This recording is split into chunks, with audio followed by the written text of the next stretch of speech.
Welcome back, everybody. Today we're going to be doing another episode of Viewer Mail Call. I get these questions over on Facebook. I just post whatever questions you have, and I'll do a little video mini-series, if you will, here. So that's what we're going to do. This is going to be, I believe, number 4.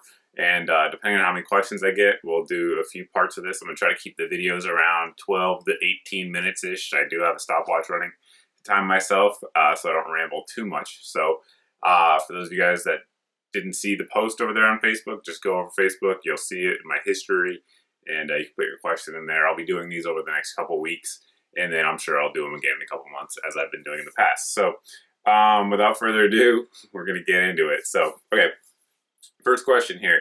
What's your go-to non-lethal weapon? I guess if I had to think of it, it would be my legs or my verbal communication skills. I mean, ultimately, if something's non-lethal, I probably don't want to be getting into an altercation. I mean, I don't want to get into any altercations, but, if there's a type of altercation that's not life-threatening, then by all means, I'm going to try to walk away, even if it is life-threatening. If you can't get away, you get away.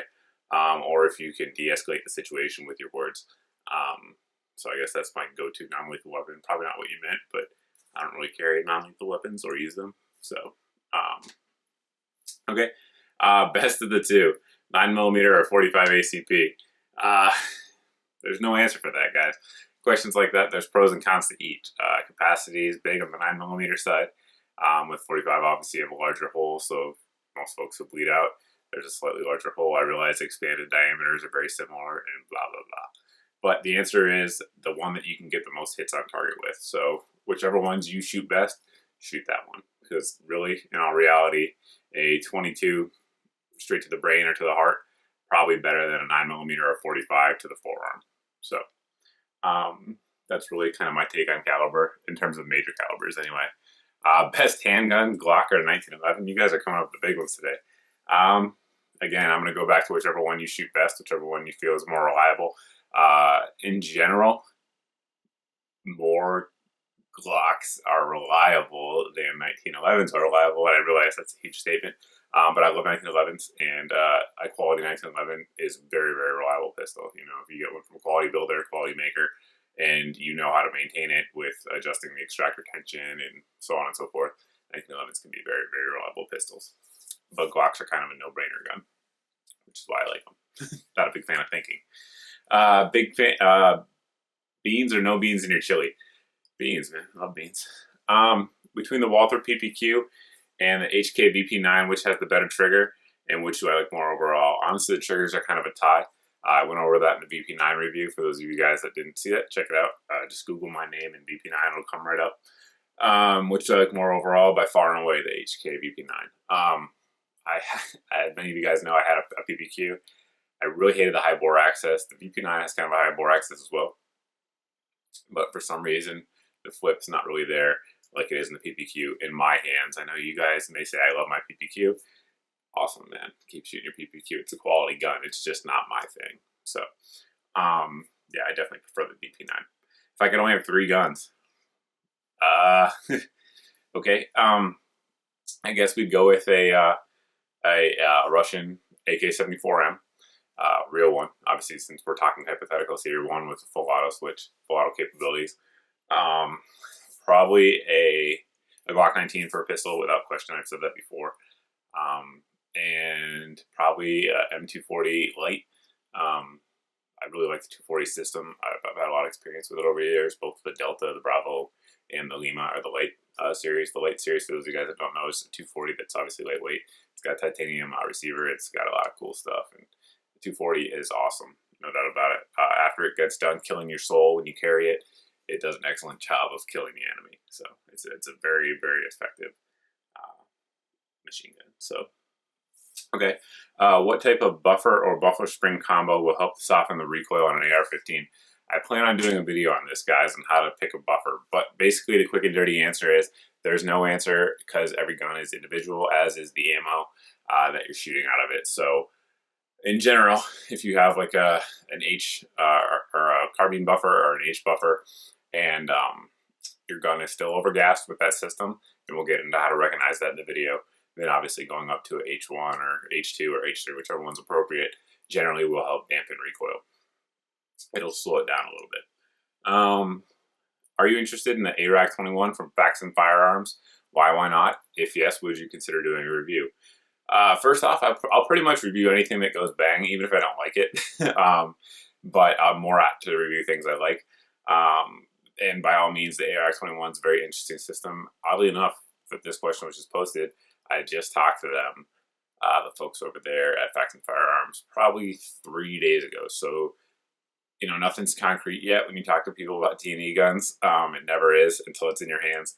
But it looks likely that I will be doing that in the upcoming months. So stay tuned for that. When I get it in, you know, if I get it in, I'll post pictures over on Facebook so you guys are aware that it's in the channel, in the review queue, if you will.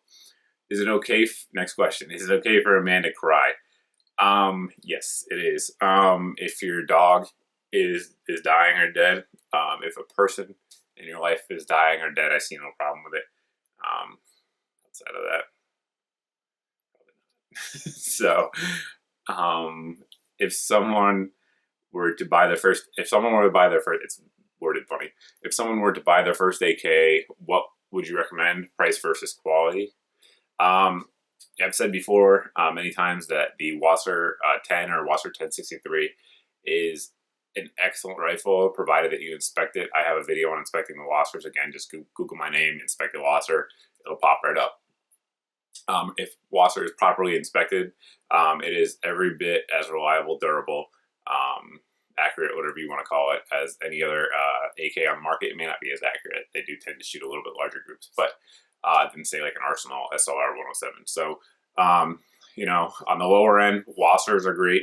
The ones I just talked about, stay away from the GPs. Generally speaking, they're not quite as good.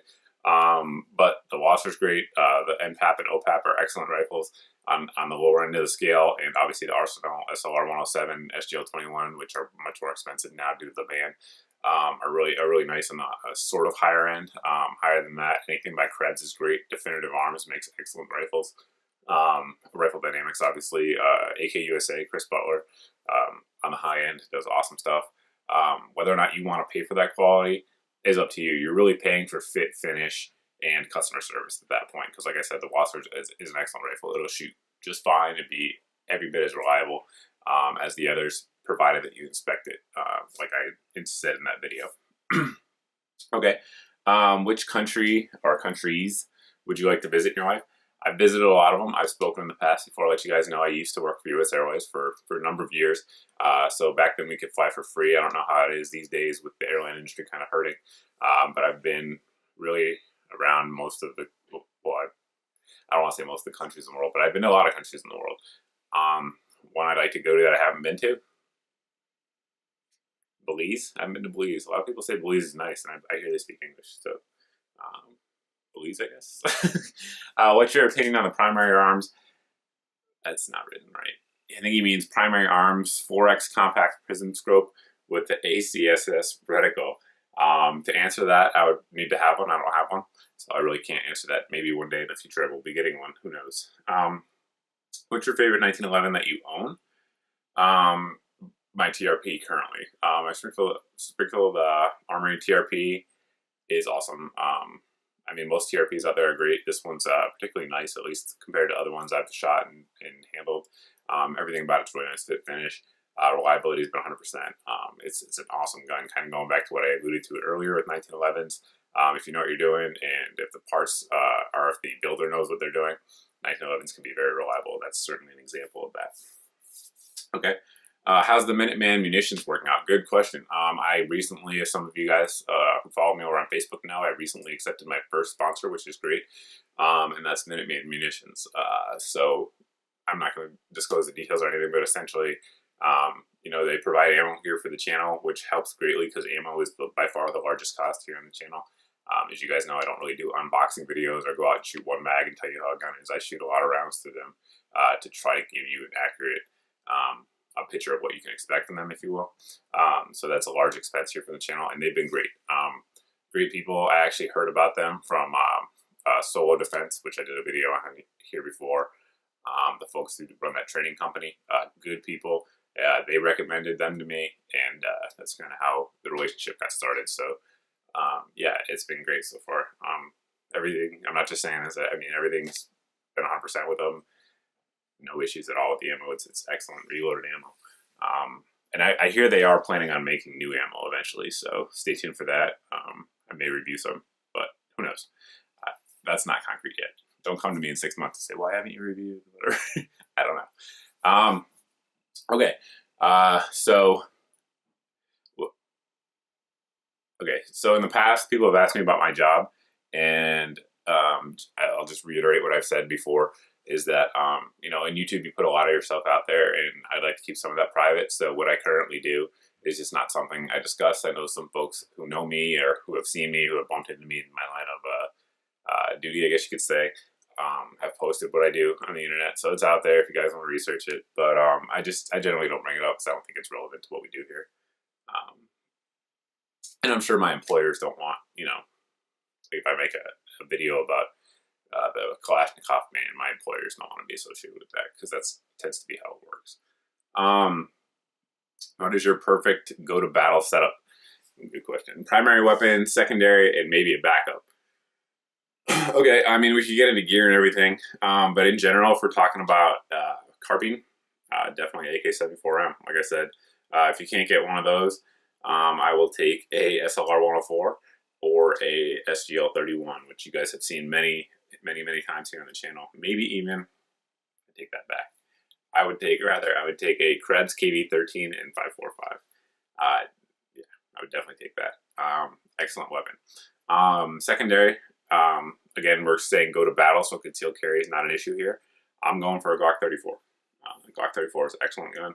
I really like it. Maybe 17 too, but flip a coin. I don't really care. Either one's good. Either one of those two. AKs, 1 point or 2 point sling and Y. Same answer I'd give for any rifle. Everything's personal here, so if you're an instructor at your latest course, or if you have experience and your experience tells you something different, that's great. My experience, my preferences, is that for general purpose use, if I don't know what I'm getting into, a 2 point sling is what I'm going to go with.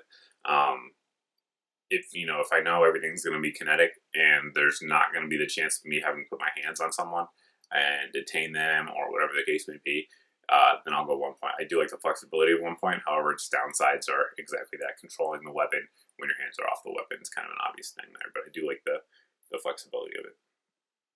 Okay, what is your military background, active duty, question mark, MOS, etc.? Okay, I've answered this before in previous questions. Well, I've not answered it, I should say. Similar to what stuff at my job, I don't really like to put everything out there.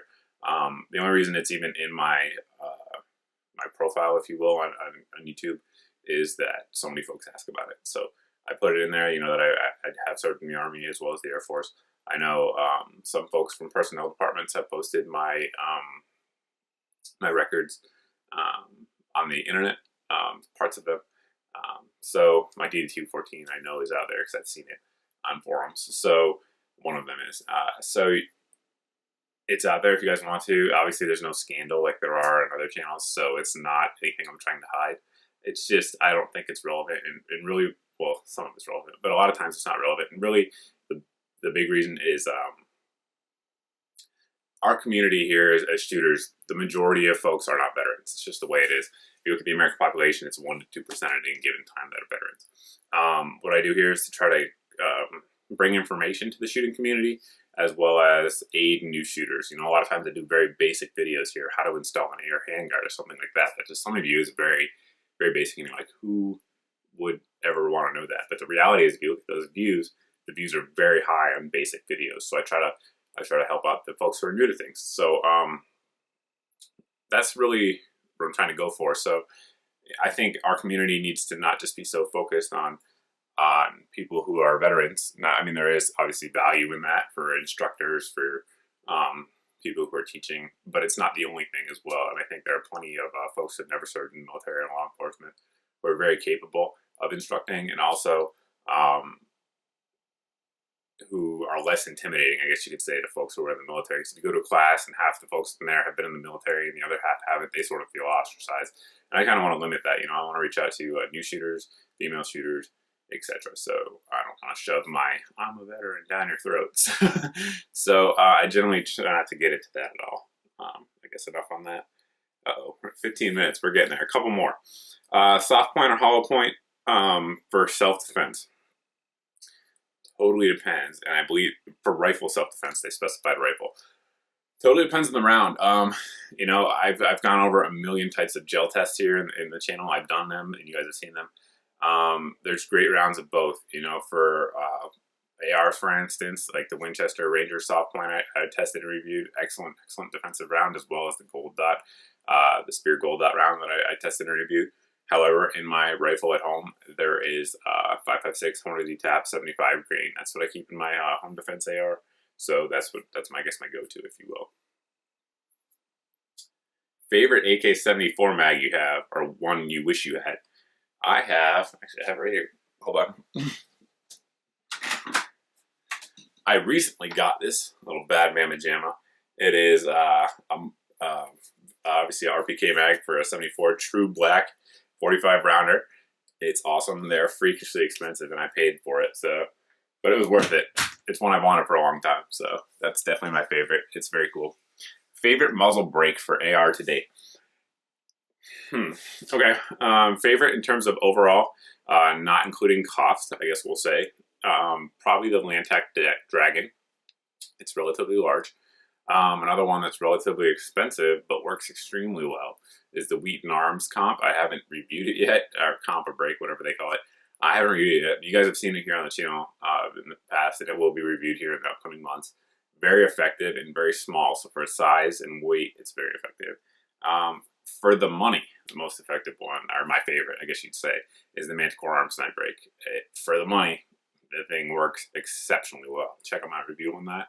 Again, just Google Mr. Guns and Gear Manticore Arms Night Break. It'll pop right up. We'll do one more. Two more. There's another good question after it.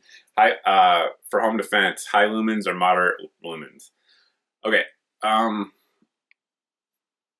There's a story I could get into. You guys have heard it in the past, but I have used 500 lumen light for home defense, like real world. You know, if somebody was trying to break in my house, kind of thing. They didn't actually break in, and I told the story in past videos.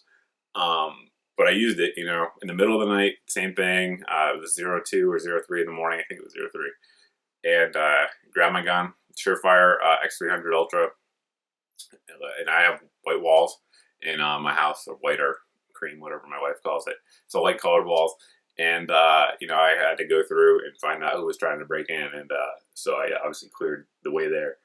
And I called the police and everything else. I don't want to get into the whole story. But anyway, point being is I used the light middle of the night while, you know, waking up from sleeping. And I had no ill effects of washout or things like that, or temporary blinding that people talk about. Now, I'm relatively young. I mean, not really anymore, but I'm not to the point that my eyes are sensitive or anything like that, but in terms of age. So it wasn't a problem with me, and that's a very bright light. So I tend to lean more on the high lumen side. But by all means, I've said it before, you know, if you have a quality light that's 100 lumens, depending on the beam pattern and what kind of actual candela you're getting, it's probably going to be enough, and I would feel comfortable with it. You know, like I have like a WML that I think is like 170 lumens. I would have no problem using that light for home defense. So it's plenty bright. It just depends what you want and what features of the light that you have. Next question. This one will actually really be the last one. Help Up, IO Help Up update. For those of you guys that know, there's been 2 or 3 IO Help Up videos here, and all of them have had big time problems with reliability. The guns just were not reliable and kind of sucked, I guess you could say. They went back to the factory several times, and they actually hired a guy who's a member at the AK Files now to do their warranty claims, and he was awesome. He actually knew what he was talking about, fixed it. The ejector was completely jacked up, which I knew, and tried to tell him the first couple times. The ejector was all jacked up. One of the rails was actually warped in the receiver, so they remedied that. I did a bunch of work to it, got it back, and since then, I have fired probably about 3 mags through it just for function testing, and it's been good. So I'm not ready to do the update yet because I don't have enough rounds through it to really tell you it's good now. but so far so good. We'll see. There will be a follow-up to that. There will also be a follow-up to the car 380 video. So those are both in the works. So stay tuned for that. But that's it, guys. I don't want to make this video too long. Like I said, we're going to do a whole bunch of these in the upcoming month or months.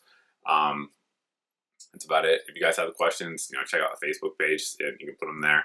But thanks for watching, guys. Thanks for subscribing. The damn battery died on me. Sorry about that, guys, but I was signing off. Thanks for watching. Thanks for subscribing. Hopefully the next one will not have a dead battery in it. And hope to see you in the next video, guys.